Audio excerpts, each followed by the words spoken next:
Pada video kali ini, saya Ferdinand Sihombing akan coba menerangkan tentang konsep kesehatan komunitas atau public health dan keperawatan komunitas itu sendiri. Ini PowerPoint saya ambil dari slide player. Ya, sejarah kesehatan komunitas merujuk kepada Noto Atmojo tahun 2003. Berbicara kesehatan komunitas tidak terlepas dari dua tokoh mitologi Yunani, yaitu Asklepios dan Hygeia. Siapa kedua tokoh mitos ini atau mitologi Yunani ini?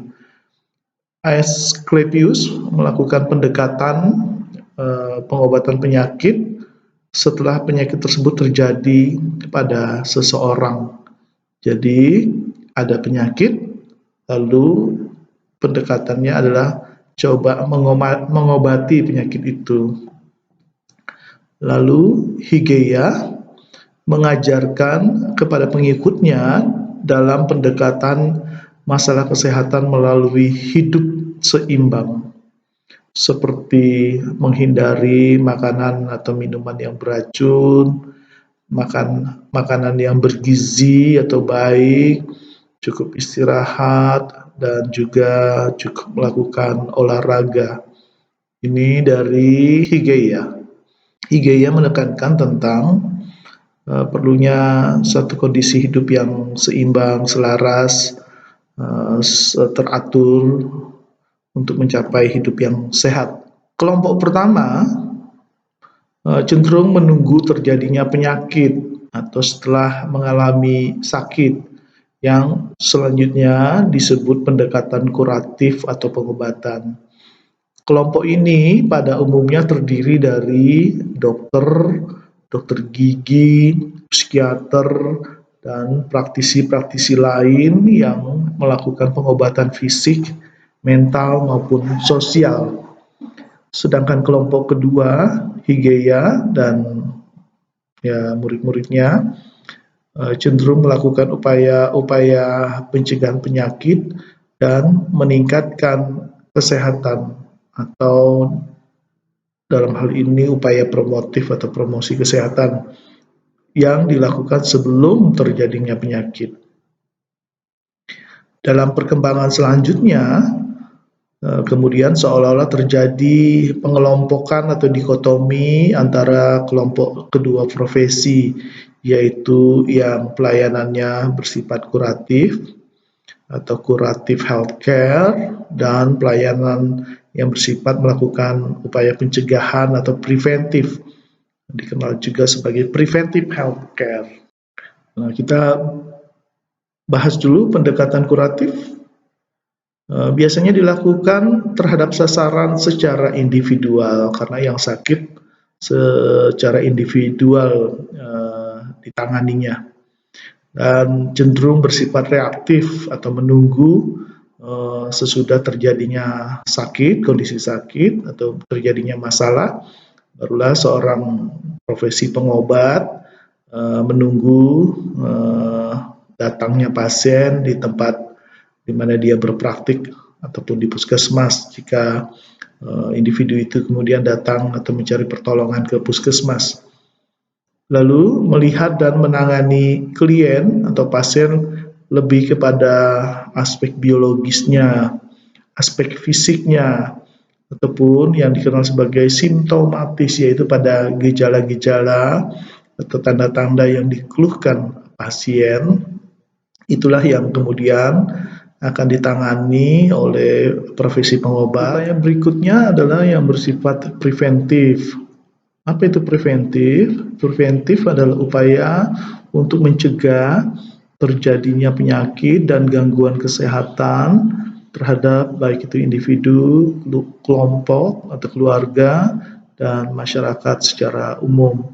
Beberapa kegiatan yang bisa dilakukan dalam kegiatan preventif ini antara lain adalah imunisasi, pelaksanaan kesehatan berkala atau medical check up melalui yang paling sederhana misalnya di posyandu, ada periksa HB atau yang lain-lain, timbang berat badan, tinggi badan juga termasuk, atau bisa berkunjung ke puskesmas, atau petugas datang berkunjung ke rumah. Lalu juga upaya preventif yang lain adalah misalnya dengan pemberian vitamin A untuk mencegah penyakit-penyakit yang dapat terjadi karena kekurangan vitamin A, khususnya untuk penyakit mata, atau yodium juga untuk penyakit gondok. Dapat diberikan suplemen yodium supaya masyarakat tidak terkena penyakit gondok tersebut. Lalu yang berikutnya juga melakukan pemeriksaan ataupun pemeliharaan atau yang kita kenal sebagai medical check up, baik itu ya yang sederhana bisa di posyandu, di puskesmas, ataupun dengan petugasnya melakukan kunjungan rumah untuk melakukan pemeriksaan kepada masyarakat. Lalu juga dapat dilakukan dengan pemberian vitamin A, misalnya untuk melakukan sebuah penyakit, pencegahan terhadap penyakit-penyakit yang disebabkan oleh kekurangan vitamin A, ataupun melakukan upaya pemberian yodium untuk penyakit yang dapat dicegah dengan konsumsi yodium yang cukup. Jadi petugas bisa membagikan vitamin A kepada masyarakat ataupun yodium untuk melakukan sebuah upaya pencegahan terhadap sebuah penyakit. Berikutnya pemeriksaan dan pemeliharaan kesehatan yang kaitannya dengan kehamilan, masa nifas, ataupun kepada ibu yang menyusui. Ini semua adalah tergolong upaya-upaya yang bersifat preventif atau pencegahan. Yang berikutnya upaya kuratif. Upaya kuratif bertujuan untuk mengobati ketika sudah terjadi penyakit. Anggota keluarga yang sakit atau masalah kesehatan yang sudah terjadi diatasi dengan cara demikian. Perawatan orang sakit di rumah atau perawatan orang sakit dengan tindak lanjut dari puskesmas atau rumah sakit dengan rujukan. Misalnya sudah berobat di puskesmas lalu dikirim ke layanan kesehatan yang lebih tinggi, misalnya ke rumah sakit umum daerah di mana ada dokter spesialis, atau kalau perlu sampai ke rujukan paling atas rumah sakit pusat atau rumah sakit khusus. Berikutnya perawatan ibu hamil dengan kondisi-kondisi patologis di mana ada kelainan yang bisa mengancam kehamilannya maupun mengancam jiwa si ibu. Lalu dapat juga jika ada gangguan pada payudara ibu yang baru melahirkan misalnya, dilakukan upaya untuk merawat payudara ibu yang mungkin mengalami peradangan atau infeksi, di mana ibu mengalami demam, juga payudara yang bengkak. Perawatan buah dadi atau payudara ini termasuk upaya kuratif. Lalu yang berikutnya adalah perawatan tali pusar bayi yang baru lahir. Ini pun dilakukan untuk mengatasi atau memperbaiki, mencegah agar tidak terjadi infeksi. Yang berikutnya rehabilitatif, upaya pemulihan terhadap pasien yang dirawat di rumah atau di kelompok-kelompok masyarakat yang menderita penyakit tertentu seperti TBC, kusta, dan cacat fisik lainnya melalui kegiatan latihan fisik pada penderita kusta ataupun pada penderita yang mengalami patah tulang dan sebagainya, bagaimana dilakukan sebuah latihan-latihan agar sendi atau anggota geraknya dapat berfungsi seperti sedia kala. Dapat juga dilakukan kegiatan-kegiatan fisioterapi kepada orang-orang yang mengalami stroke agar tadi rentang geraknya bisa optimal, anggota tubuh yang mengalami kelemahan tidak mengecil, massa ototnya ataupun sendinya tidak menjadi kaku, tentu diperlukan kegiatan fisioterapi Lalu juga dapat dilakukan latihan batuk yang efektif untuk penderita-penderita TB yang mungkin mengalami penumpukan sekret di jalan nafasnya, yang penderita TB-nya sendiri atau orang dengan TB-nya kesulitan untuk mengeluarkan dahaknya. Dapat dilakukan upaya mengajarkan batuk efektif pada orang-orang dengan TB. Yang berikutnya di keperawatan komunitas juga mengenal upaya yang disebut dengan resosialitatif. Resosialitatif adalah upaya untuk mengembalikan penderita, mengembalikan seseorang yang mengalami masalah untuk dapat kembali ke masyarakat yang karena penyakitnya kemudian kemungkinan dia dikucilkan oleh masyarakat, seperti orang-orang dengan HIV/AIDS, dengan kusta, juga dengan TBC. Yang berikutnya adalah resosialitatif. Resosialitatif adalah upaya untuk mengembalikan penderita atau pasien ke masyarakat sehingga tidak mengalami stigma atau pengucilan dari masyarakat.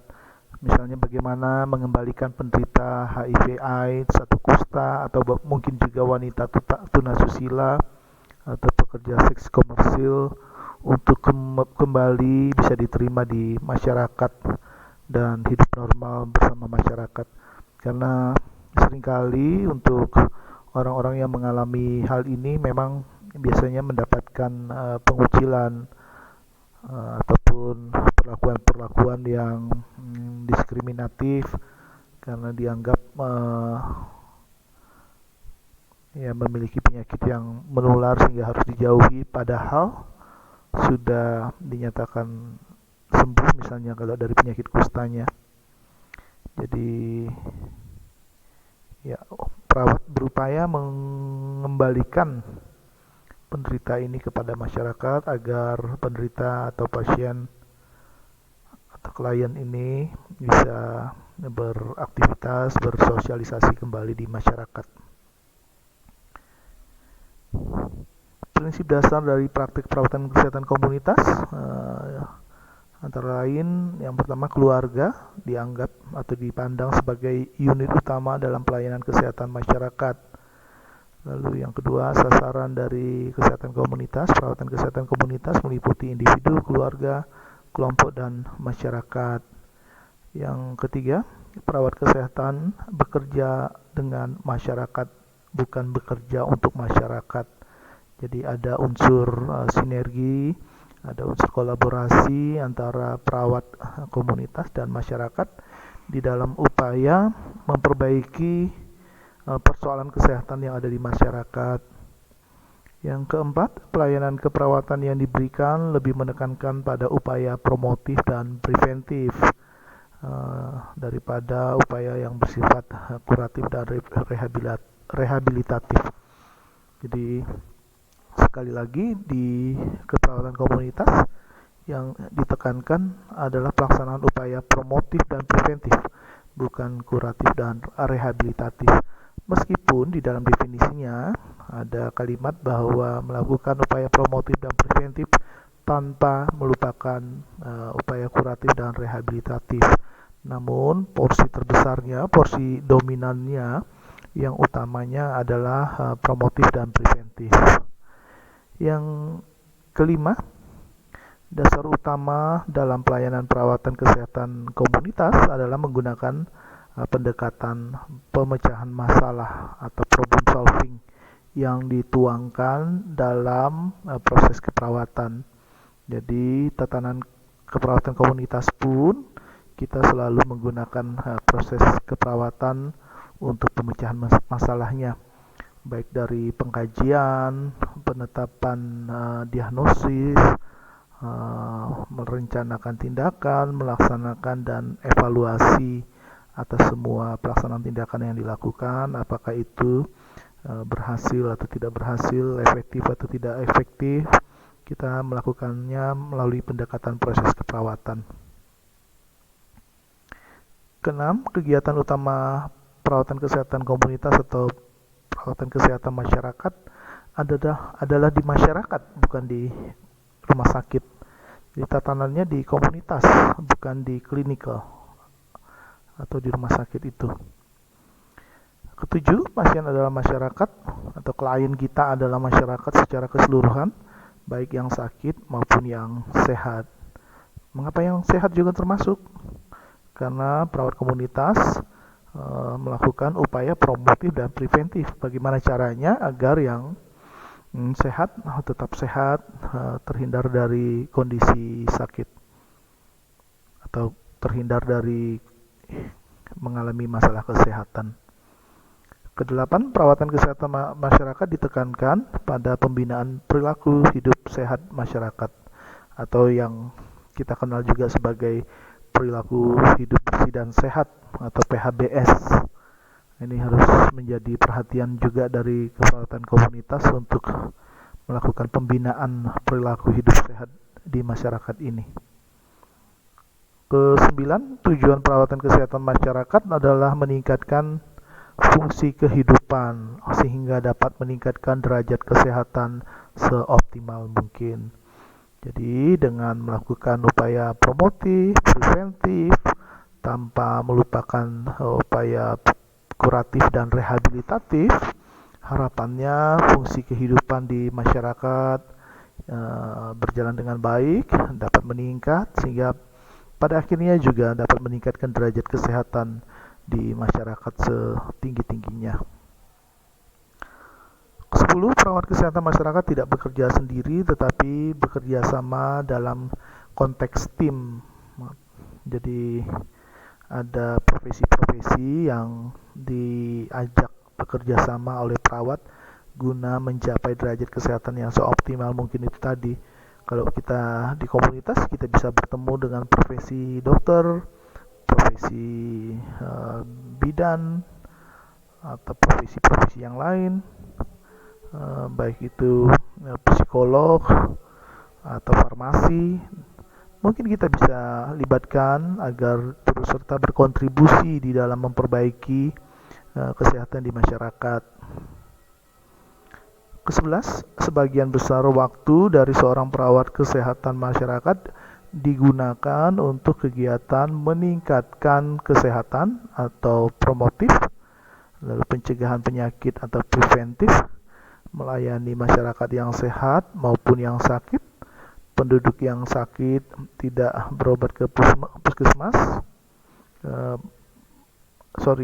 penduduk sakit yang tidak berobat ke puskesmas juga mendapatkan pelayanan dari perawat kesehatan masyarakat, serta juga pasien-pasien yang baru kembali dari rumah sakit juga patut mendapatkan perhatian dari perawat kesehatan masyarakat.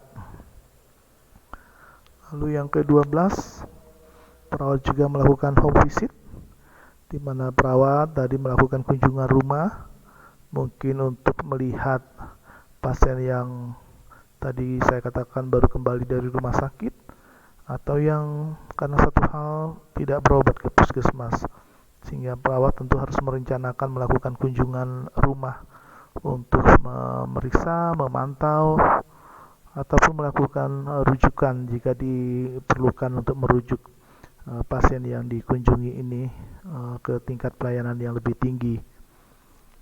Yang ke-13, pendidikan kesehatan merupakan kegiatan utama. Jadi di dalam kegiatan praktek keperawatan komunitas, perawat komunitas sangat kaya, sangat banyak melakukan kegiatan-kegiatan yang berbentuk pendidikan kesehatan ataupun edukasi kepada masyarakat di seputar persoalan kesehatan. Yang ke-14, pelayanan perawatan kesehatan masyarakat harus mengacu pada sistem pelayanan kesehatan yang ada. Ya kita harus mengikuti, ada ketentuan, ada arahan yang ditetapkan melalui sistem kesehatan nasional, dan keberadaan perawat komunitas di masyarakat itu dalam konteks primary health care atau perawatan kesehatan yang primer. Di atas itu ada secondary health care, Di atasnya lagi ada tertiary healthcare, sehingga tentu saja perawat memperhatikan tatanan itu, melakukan sistem rujukan dari primary healthcare ke secondary healthcare. Itu harus dilakukan, karena demikianlah sistem pelayanan kesehatan yang ada. Ke-15, pelaksanaan asuhan keperawatan dilakukan di institusi kesehatan, baik itu puskesmas maupun institusi seperti sekolah. Perawat kesehatan dapat hadir di sekolah, mengupayakan UKS, usaha kesehatan sekolah, dapat hadir juga di panti asuhan, panti lansia, dan lain-lain, panti sosial, untuk melakukan berbagai hal yang sifatnya promotif preventif di sana. Dan yang lain juga bahwa perawat bisa hadir di keluarga sebagai perawat kesehatan keluarga, karena keluarga merupakan unit pelayanan keperawatan juga. Tentang keperawatan keluarga kita sudah pelajari pada bagian yang sebelumnya. Pendekatan keperawatan komunitas berupa problem solving approach atau pendekatan pemecahan masalah. Pendekatan pemecahan masalah yang dituangkan menggunakan sekali lagi yaitu proses keperawatan. Lalu family approach yaitu pendekatan terhadap keluarga binaan. Jadi ada keluarga-keluarga karena satu persoalan, karena masalah kesehatan di dalamnya, lalu mendapatkan pembinaan dari perawat komunitas agar mereka kemudian bisa sampai dengan mandiri di dalam upaya memperbaiki kesehatan keluarga. Lalu pendekatan yang lain berupa case approach. Pembinaan dilakukan berdasarkan kasus yang datang ke puskesmas yang dinilai memerlukan tindak lanjut. Misalnya tadi ya, ada yang kusta, ada yang TBC, ada yang HIV/AIDS, ada yang COVID-19, dan itu memerlukan penanganan lanjut. Tentu perawat kesehatan komunitas akan melakukan monitoring, pembinaan, pemberian edukasi, dan lain-lain yang dinilai perlu sebagai bentuk tindak lanjut. Lalu yang keempat, community approach, pendekatan komunitas, pendekatan yang dilakukan kepada masyarakat daerah binaan melalui apa yang dikenal sebagai survei mawas diri. Tentang survei mawas diri nanti kita akan bicarakan pada kesempatan yang lain dengan melibatkan partisipasi masyarakat. Instrumen survei bisa dibuat bersama dengan petugas puskesmas, namun hendaknya kita mulai membiasakan masyarakat untuk melakukan pengukuran, penilaian terhadap kondisi kesehatan masyarakat sendiri, atau yang kita kenal sebagai survei mawas diri itu. Ya, demikian yang bisa saya sampaikan terkait dengan kesehatan komunitas atau perawatan kesehatan komunitas. Semoga